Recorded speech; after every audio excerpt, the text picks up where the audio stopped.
Oh, week 2 almost in the books. We're waiting for the Monday night doubleheader, but just another example of why we can't have nice things. Matt Waldman sitting to my immediate one side or the other. I can't figure it out in Zoom StreamYard land. So there he is, Matt Waldman. You find his work at Football Guys, rookie scouting portfolio. I'm Bob Harris. Find my work at Football Guys.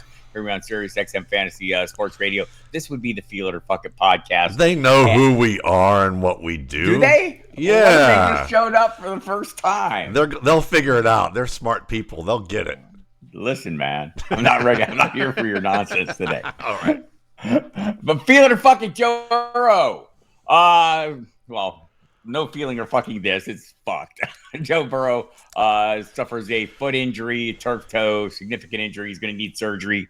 They're going to put him out for at least 3 months. So here's the Feel It or Fuck It. Jake Browning. Enough firepower to keep the pieces we're interested in afloat. Jamar Chase, T. Higgins, the offense in general. Fuck it. I will say that it's probably going to be the Jamar Chase show. And from what we saw 2 years ago, maybe Fant or Gesicki. But I think that it's probably the Jamar Chase show with a rotation of T. Higgins, Fant, Gesicki, and maybe a third receiver in the mix. But I would say T. Higgins is probably going to be the one that we're going to be worried about.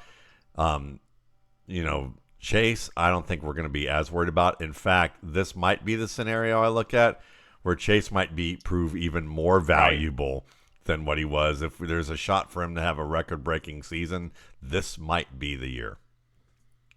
Yeah, we saw maybe a little evidence of that. What do you have? 14 catches, 158 yards, and a touchdown. T. Higgins got the touchdown. He'll probably need that to be relevant. So, overall concerns for Chase Brown, who wasn't exactly off to a dynamite start, just for the overall offensive the offense we expect. Of course, we haven't had the offense we expected in Cincinnati for the first 2 games either way.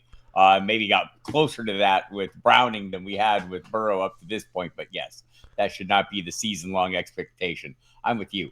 Fuck it. Except for Chase. Kenneth Walker is back. Charbonnet's the backup. Feel it or fuck it. Well, this week we have to feel it whether we want to or not, right, folks? But right. I would say that this is probably going to be a bit of a very volatile backfield overall. But if I'm going to lean one way or the other, I'm feeling Kenneth Walker. Mainly, go ahead. I talked to Bob Cantata from the Seattle Times yesterday morning before the game, and obviously this question was on my mind, and so I asked. He says, "Well, I don't know that his view was I don't know if they have a plan. Plan A is get a running attack, right? And however it happens, get that."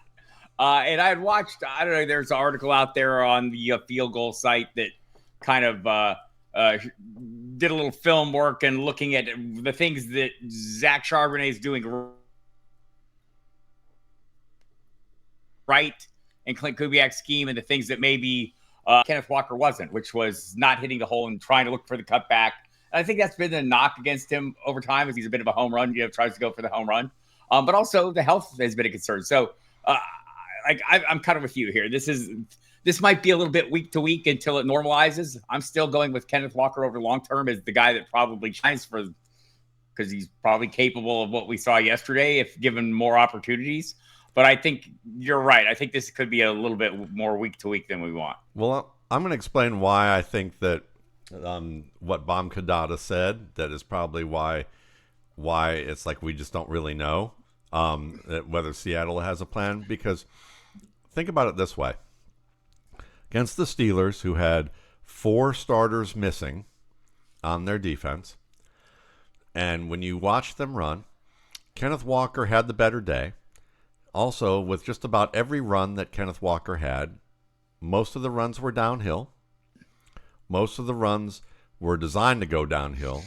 And most of the runs that he had, there was at least a +1 to +2 box advantage to where they ran. Charbonnet, they mostly ran to the perimeter with him last week. And they were running to the side where the box advantage was even, or -1. And Charbonnet was stuffed repeatedly. Kenneth Walker had big runs where he could make those cutbacks and bounces at the second level or at the first level because there was a man advantage. So if Bob is saying he doesn't really know, Condata doesn't know really if the Seahawks know what they're doing, maybe they don't either, because I would think if you look at this, you would say, Kenneth Walker downhill, it's working well. Even Mark Sanchez recognized that on the broadcast as time went on. Maybe we should start running Charbonnet downhill instead of having him be just the outside guy when we hand him the ball, because this is working well against the Steelers' front. So I think that Seattle, maybe in the next couple weeks, they might discover this as well, between, bong hits or coke hits with their assistant, their QA coach or something. Oh, that's Miami. I'm sorry. I think there was a nuance to what he was saying, too, in that, he mentioned what you mentioned in advance of the game. I talked to him before the game. So I said, week one, you saw, Kenneth Walker, most of his stuff was up the middle and it wasn't working. And most of Charbonnet's stuff was to the outside where it was working. And in this game, then, you add that a little bit extra and it was working the opposite way. But I think the bigger picture, point was, like, for our expectations, and he knows what we're after. He's been peppered by me many times as Bob Condata. And so, the basic answer was, look, dude, you don't get a no. You don't get a no yet. Sorry, deal with it. And that's probably, about correct, is we're going to have to work this through. Both of them can be productive any given week. We'd love to see one get the workload we want. The Seahawks say, fuck that. We're still figuring things out. So, which is odd to me because they sounded very much like they had it figured out all off season long. So we'll how those West Coast people are. I know they get up way later than you do. Don't feel it or fuck it. Don't rule out the Steelers. I'm feeling that because really this game fell apart when Calvin Austin, feel it or fuck it alum, made the wrong adjustment back into traffic where Pat Freiermuth was in the red zone and basically led to an end zone interception that really, if this was a touchdown, would have put the Steelers ahead. And this game would have turned out, I think, much differently, especially with the fact that Jaylen Warren was able to run the football. So the Steelers were in this game even without the defensive starters that were missing. They're in this game even though that DK Metcalf is an adventure as a primary wide receiver. So I think that you look at that, you look at the injuries on the Steelers front, and still you have Jalen Ramsey, who played great yesterday. You still got some timely pass rush from TJ Watt. Aaron Rodgers looks good. He just doesn't have – the only thing missing with Aaron Rodgers' game right now is that when he does move out of the pocket, he doesn't have the same caliber of explosion, that initial burst to get away from defenders. The moves are still there. The timing is still there, but he makes one move and he's got to get rid of the ball. If he tries to add moves together where you have to continue to have burst out of each move, he just doesn't have that. Whether that's age and injury, it's both. And so I think he's going to figure that out. But they're good enough right now, especially with now the Bengals being basically lame at this point. They're just a Jamar Chase team at this point. Then yes, I think that the Steelers could be the number 2 team in this division. Yes, the Ravens would like you to make that distinction very much, sir. And also, Aaron Rodgers, I could say the old people often figure out ways to adjust and compensate for their weaknesses, often by saying, fuck it. Jaylen Warren, you brought him up. Great day. I think he had 17 fantasy points, running back 13 as we sit here in the moment on the week. Is he a top 12 running back? Does he have that potential over the course of the season? Absolutely, because he's a PPR nightmare or he's a PPR dream for us. And And for your opponents, he's a PPR nightmare because you could see with that one long pass play what he brings to the table because he was so seamless of transitioning from his first break to an open area downfield and just caught that ball in stride. He and Rodgers are going to have a great connection all year. They're going to, and he's a rugged runner between the tackles. I mean, he's kind of this, he's like the Devonta Freeman of this generation in the sense that you don't really want him to be your running back one, but if you need him to be, he can put up a really strong season.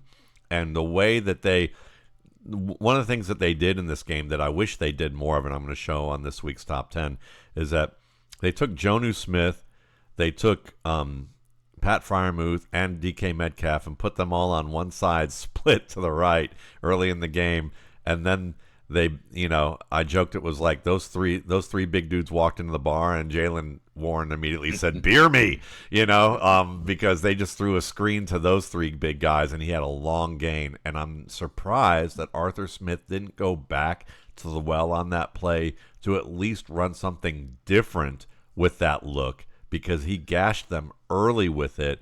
And I don't remember once them going back to those three big dudes split to that one side, which could cause a lot of matchup problems and a lot of second guessing by a defense. So I'm hoping that Aaron Rodgers noticed it and can tell Arthur, hey, stop looking at that mustache in the mirror in your play sheet, and let's use this a little more often.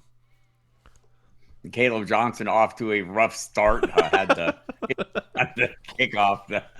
That's working in Jaylen. All this has to be working to some degree in Jaylen Warren's That was favor. rough, dude. That was.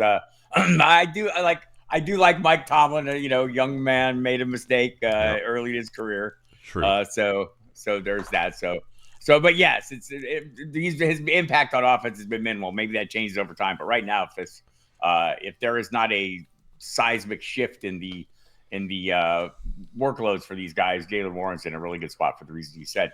Pat Freiermuth will see more targets, feel it or fuck it. Oh, I'm feeling that, because I'm going to confirm my biases, or try and wish cast my way into that recommendation working. But no, seriously, you look at the game and he tried to go to him in the end zone, and Calvin Austin kind of foobarred that with that adjustment that I talked about earlier. But there was also a beautiful play down the sideline on an out and up where he made a beautiful high point catch. And I think that Rodgers and company are going to realize that they need to make a concerted effort to get Freiermuth the ball more because he can be everything that Tucker Kraft is for the Green Bay Packers. I watched Tucker Kraft this weekend in depth. And while I understand why people are like, he's going to have a Pro Bowl season this year, it's more a function of the offense and him being a good mid-tier one tight end, but he's not an elite tight end as a man-beater type of guy. But the way they scheme him open, I mean, it's ridiculous of how much open space he gets. They could do the same thing with Pat Freiermuth. Yeah, the target distribution was interesting this week. Jaylen Warren 4, Freiermuth 4, Jonnu Smith 4, Calvin Austin the third 4, Metcalf 6, a little less productive than some of the others. Kenneth Gainwell 5. So I'm with you. I think keep going back to this summer or what it was. I think it was Mark Cavalli, formerly at The Athletic, but covers the Steelers on a daily basis. Said Pat Freiermuth could end up being the heartbeat of this offense. And maybe that's a little bit of an overreach or an overstatement, but I don't think I think the idea is right. I think having that piece, that's the kind of guy that Aaron Rodgers would lean into, especially in the goal line. That said, Darnell Washington, I forget how big he is until he scores a touchdown. That guy's a house, man. Yes, he is. Lord. He's going to be in professional wrestling before you know it. Russell Wilson, still not ready for his professional wrestling career. Looks like he can continue being the quarterback of the Giants for at least another week. Is his job safe right now? Feel it or fuck it? I'd say fuck it because it's New York, but I'd say if it was a rational thing, feel it, and it should remain safe because, yes, he had that awful interception at the end of overtime where he got hit and YOLO'd it, and that cost them the game. But if you've watched other than the highlights, he repeatedly found the open seams. I mean, he made Wan'Dale Robinson a deep threat. I mean, that's like I mean, honestly, that's like making me look good bald. I mean, that's probably not going to happen. So Russ did a good job being aggressive. He also, the one thing that he does that Jaxson Dart has yet to prove in his career anywhere is that he can throw the ball deep with accuracy. And Jaxson Dart's going to need to do that to make Malik Neighbors shine. So if you're a Malik Neighbors investor, you better hope and pray Russell Wilson is the one, or that somewhere along the line Jaxson Dart has taken some pills, gotten some shots, did some therapy to be able to throw the ball deep, because that's anything over 25 yards is missing from his game on a consistent basis. And I still don't think he's as good in the pocket as Wilson probably is, and is experienced at changing plays and situations. So Russ played out of his mind. It was his best game since 2019, statistically. He had a rough ending, but at the same time, he's going to keep them competitive. Yeah, I feel this for at least a week, right? Like 37 points is encouraging, and they still got the loss. There's going to be pressure if they're not winning football games to make a change, and that pressure will come from within. I think. I think whether or not it's how it ends up. I think a coach and a GM who have invested in a new quarterback feel like that might be their last hope for holding on to their jobs, or going to go to that last hope. I will say you're right about Wan'Dale Robinson. Looked fantastic. Deep balls were there. 13 targets for Neighbors, 10 targets for Robinson. I like the funnel, right? Like, I don't care who the quarterback is. I'm not playing that quarterback in fantasy myself. But the pieces associated, I love when they're getting that level of workload. There's a guy I talked about a lot this summer who I thought was going to have a more significant role in this offense, and that was Cam Skattebo. They put some decent draft capital. His style seemed to fit what they do, which is not block well. And then that all got held up by a hamstring injury in August. It seems like that is shifting a little bit. Cam Skattebo emerging as the top piece in this rushing attack. Feel it or fuck it. Yeah, as long as he doesn't foray too much into Cam head-a-butt into everything that he does and concuss himself, then we'll be okay. But I love the power running. I love the physicality. He wiped out Donovan Wilson on a play in that they met in the crease and just ran through him. Nice balance touch. You could see that type of skill. The receiving ability's there, and you could see how much more they used him this week compared to last week.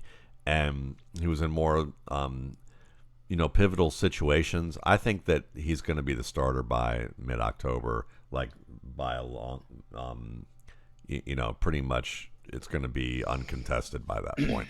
There'll still be a three-way usage of players, but he will be the clear leader. I agree with that, and I happily agree with that, since it was one of my few offseason narratives that seems like it's having a good chance of coming to fruition. I'll take it. I'm still got hope for you, Kenneth Walker. Me too. DeAndre Hopkins emerging and is a part of the pecking order in Baltimore. Feel it or fuck it. Oh, I'm feeling it. I mean, I know Devontez Walker had a big week, and we'll talk about him. And I know that they still have a lot of faith and money in Rashad Bateman, and Zay Flowers is playing great. And you got Mark Andrews and all these targets to go. But how the fuck are you going to leave DeAndre Hopkins out of this? I mean, we're talking about 2 big catches this week, another score, 2 scores, right?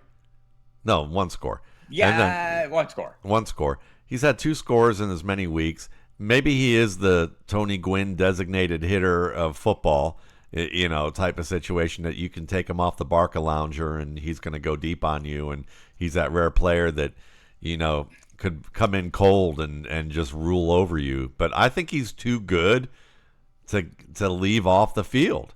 And somebody else is going to have to rotate in, I have a feeling. Okay, so I agree kind of with what you're saying here. I also, I think you're right. You mentioned Devontez Walker. He has three catches. 3 catches as an NFL player. All of them have been touchdowns.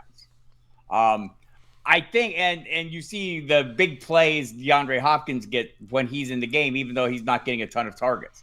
I think what we're feeling here is Lamar Jackson's a pretty sharp dude and is able to find the open man and knows what side his bread's buttered on, and he's going to guys he trusts in high leverage moments. And maybe those guys, I don't want to hang all this on Walker because it's such a narrow band.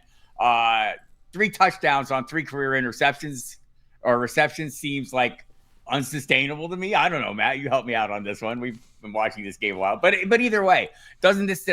I say this makes me just feel Lamar Jackson more than it makes me feel those guys. Oh, I would agree with that completely. But if I had to pick a receiver who might be emerging in that group that maybe becomes a little steadier for us, I'll pick the veteran guy who's great as a route runner over the big, long, tall, fast dude who streaks across the page and then you turn and then you're Macaulay Culkin looking at the Playboy and you you close the book and throw it behind you like damn, when you say it like that, I'm back in on Walker. All right.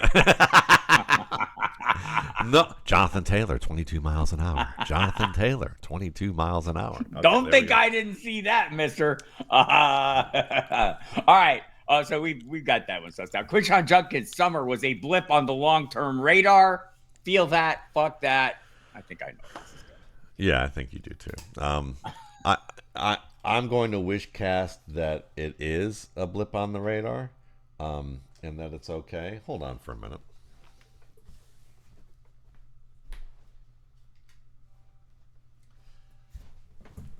Sir Hugo was planning his escape. He grabbed the garage door opener. He's trying to open it up. Okay, very good. That was pretty smooth, dude. Yeah, you can't go play yet, but no, I think Quinshon Judkins. I am wish casting a little bit that his summer was just a blip on the long-term radar. That we're going to see someone who gets more involved in the community, and he probably would have in the first place. And that what happened this summer off the field was probably while wrong, still probably a little bit more of a nuanced situation, which is why it led to no charges being filed. And there's maybe a possibility that there's no suspension. I don't know. We still have yet to see about that. But with no charges, it's kind of hard for the NFL to suspend somebody. Well, it is. Yeah, that's true. That's true. Not. Well, we still need. Yeah, I will add as a little side note that I noticed that these Sunday night football, now it's become practice to interview coaches at the end of quarters and at the end of halves.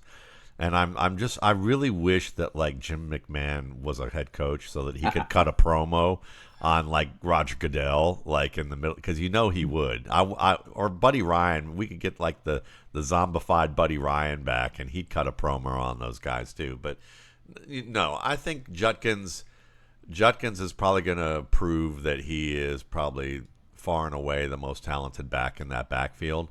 And I think we already saw that with very little work to prepare this year. He started to look, he looked pretty good last week or this Sunday. So yeah, I'm banking on the fact that from all accounts that people who investigated him. I mean, the Browns made a concerted effort this year, from what I was told, to try and draft good citizens.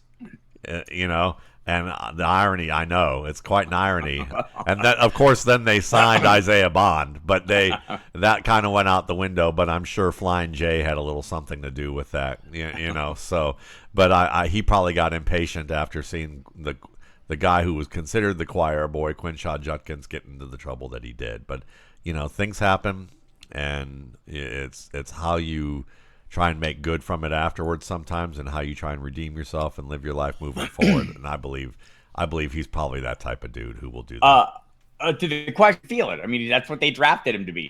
He's going to end up being, or he's going to have every opportunity to be the thing they drafted him to be. And if you want to ask what every opportunity is, that includes playing taking the bulk of the workload after 2 practices, 1 full padded practice and a walkthrough. The first practices since the first week of June. So throws my whole theory out that you need August to get ready to play football. Thank you, Quinshon Judkins. I appreciate your efforts in that regard. Luke Musgrave, Green Bay Packers, could do what Tucker Kraft is doing. Feel it or fuck that. I'd say he could do 80% of what Tucker Kraft is doing, and then there's probably a 10% of what he can do that Tucker Kraft can't do, which is go deep on people one-on-one. He's got more speed than Kraft, but he's a good receiver. He's not as rugged as Kraft after the catch, but he's still a fairly big, agile dude. And really, if you look at the way they use this offense, I mean, Musgrave's going to get his on occasionally, but right now it's, and he was the guy at one point.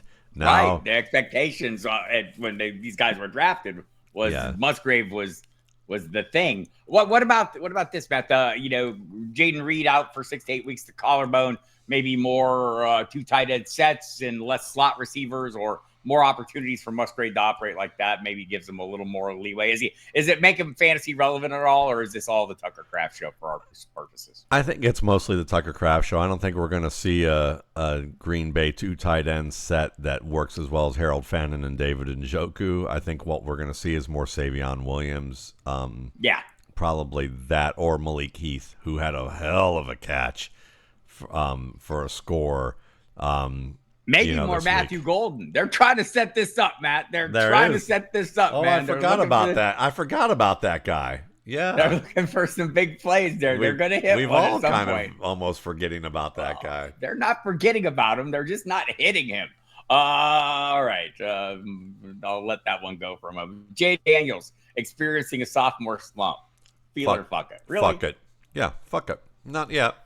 I'm not feeling it yet, because we need to see more. I mean, last week he faced a lot of cover 3, cover 6, and Micah Parsons was basically in his lap early with a secondary rusher. I think Rashawn Gary doing a great job of cutting things off, and Daniels was rushed a lot. And the linebacker drops by the Packers were deep enough that there was nothing there, and Cliff just didn't either give him anything, or Eckler had to stay in the block and couldn't get into a route soon enough for Daniels to actually just, leak the ball out there. So I think that some of that is more a function of good defense by the Green Bay Packers. The Lions would second that.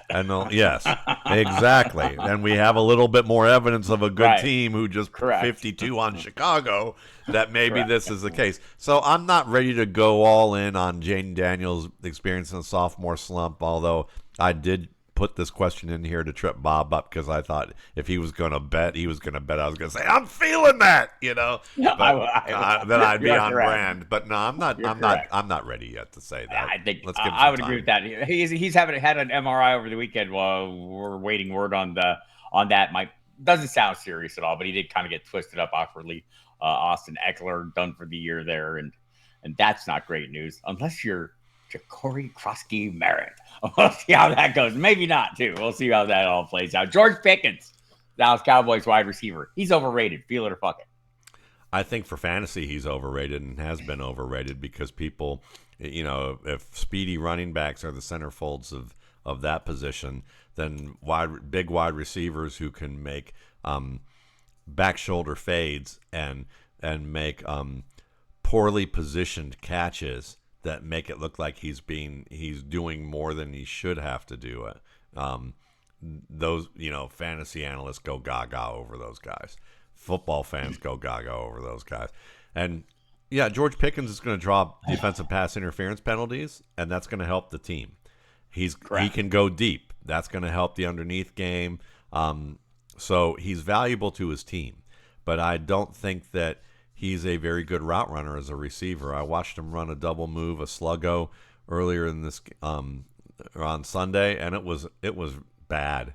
It was just not a good route. He doesn't show pacing. He doesn't really understand how to set up first moves.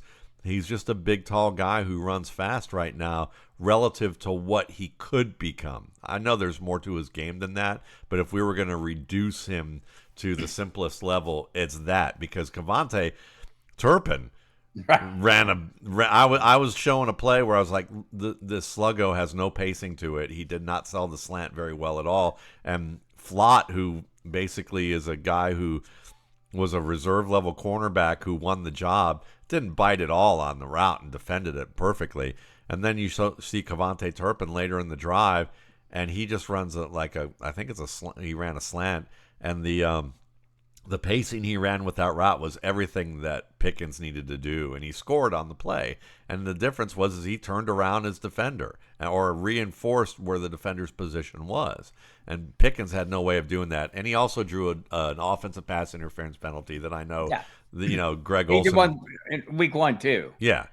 He's a sloppy player, and that's the problem, is that he needs to stop being so sloppy.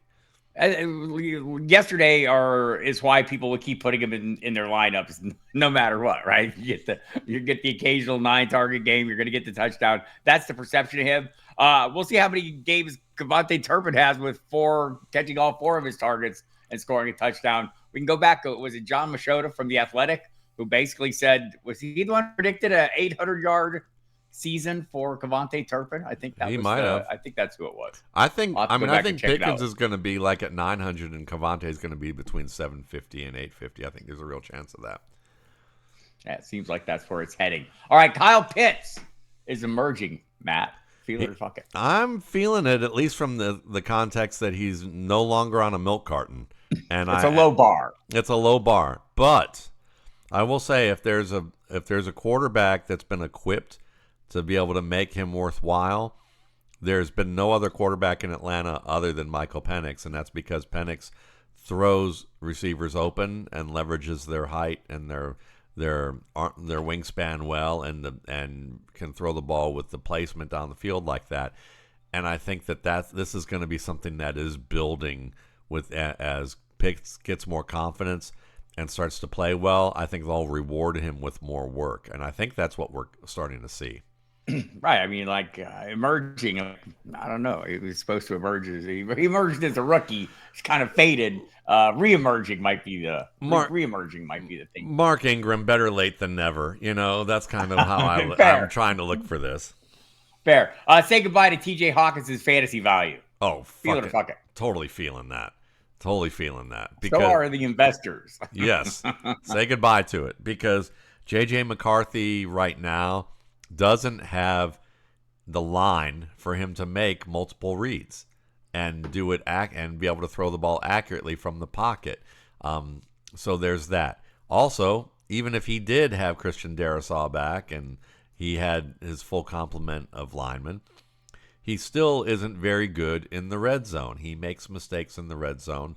A little more, too much hero ball, issues of not being able to throw the ball away, locking on to one read. There's some things with McCarthy that I think will get better as the season progresses, if he has the line play.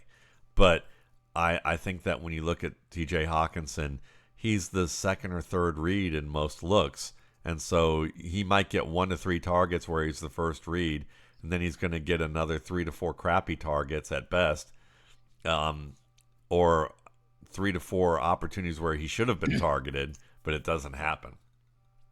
JJ McCarthy will be better as the season progresses. Feel it or fuck it. I feel it once the line comes back. If he survives that, then that'll be fine. But he is getting creamed a little bit, and there may also be some bad habits that get locked in, at least early on, that he'll have to undo as he begins to trust his line a little bit more. But he might go through a little PTSD after the first several games without his left tackle. He's got good coaching, good supporting cast. He'll get there. It might be a little bit of according to the first 2 games, an up and down ride, more down than up at the moment, but hopefully more up over the course of the coming weeks. Rhamondre Stevenson, an underrated player. Feel it or fuck it. Oh, absolutely he is. I mean, did you see that reception he had over the shoulder down the field on the linebacker, and then just I remember reading in the rookie scouting portfolio at some point what an exceptional receiver he was coming out of college. But all they see is a dude who looks like an LG refrigerator with a running back. He's lost weight though this year. He is a slimmed down Rhamondre Stevenson. He's continued to lose it. I mean, this I die laughing. Just think about that. This was a 250, 270 pound dude at one point. He is legitimately worked at his craft every year and gotten better. He's a smart runner between the tackles. He's got the best contact balance on the team. I would dare say he's got the best footwork on this team and the best decision-making vision overall. He just doesn't have great speed. And the offensive line has been bad, and people demonized him over the offensive line over the past 2 years. And now we're starting to see, oh, you mean centerfold TreVeyon Henderson can't just automatically take over in this backfield because he has speed? I can't believe it. No, I mean, Rhamondre Stevenson's here to stay. I feel like the audience should know right now that every centerfold reference is a dig at Bob Harris. Everyone should know that. Oh, don't take that personally. That's not at all. Not at all. It's actually a dig at the people who liked Anthony McFarland. Okay, fair enough. I'm a lover of the speed. TreVeyon Henderson has all that. Is he overrated because of it?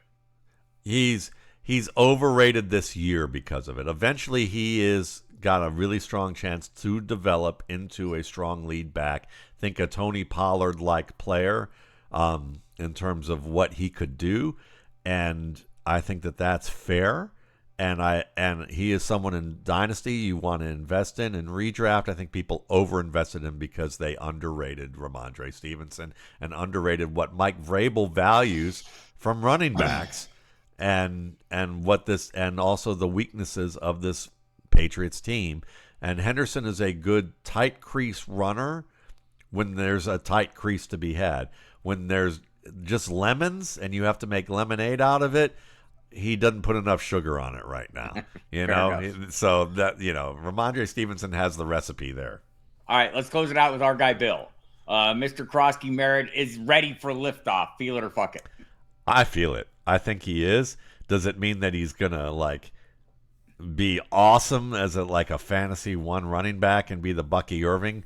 I mean, there's a ceiling for that, but I think it's probably more likely he's a solid running back too this year, just because I don't trust the Commanders to be as good as last year. And while I don't think Daniels is going to have a severe sophomore slump, there is, we talked about it. There is some concern that it could lean that way, and I think it's because the weaponry is kind of limited. Deebo Samuel is Steven Jackson and renting out his uniform, and he's, I joke that people look at him and think he looks like Eddie Lacy, but he's a zone receiver. He's not a man-to-man guy, and he can run the ball. And then outside of that, Noah Brown's kind of a limited tool. Terry McLaurin is really the only all-around receiver that they've got. So I think that this defense is going to be, or this offense is going to be found out a little bit. I still think they'll get into the playoffs, but I think they're more of a wild card team than they are, who maybe loses in the first round, than they are let's go deep into the playoffs kind of group. Yeah, I want to get, the reporting on Crosky Merritt, going back to OTAs has been super positive. I'd really like a chance to see him, see what everyone saw during all those practices on the field. Because, if you only played one game of college last year, you have to go back to New Mexico 2 years ago to find him playing. Is that the level of competition that you can figure things out about what he can do in the pros? So I'm eager to see what he can do, and I'm optimistic. I made some investments in him late in the summer, and I'm hoping they all come to fruition, and he turns into a league-winning asset. We'll see about all this. I like that guy. We'll see about all this, says Matt Waldman. All right, that's it for this week's Feel It or Fuck It. We'll be back feeling and fucking things next week, and I will be looking at center folds, and Matt will be eating more berries. That's pretty much it. Love you. Bye. Bye.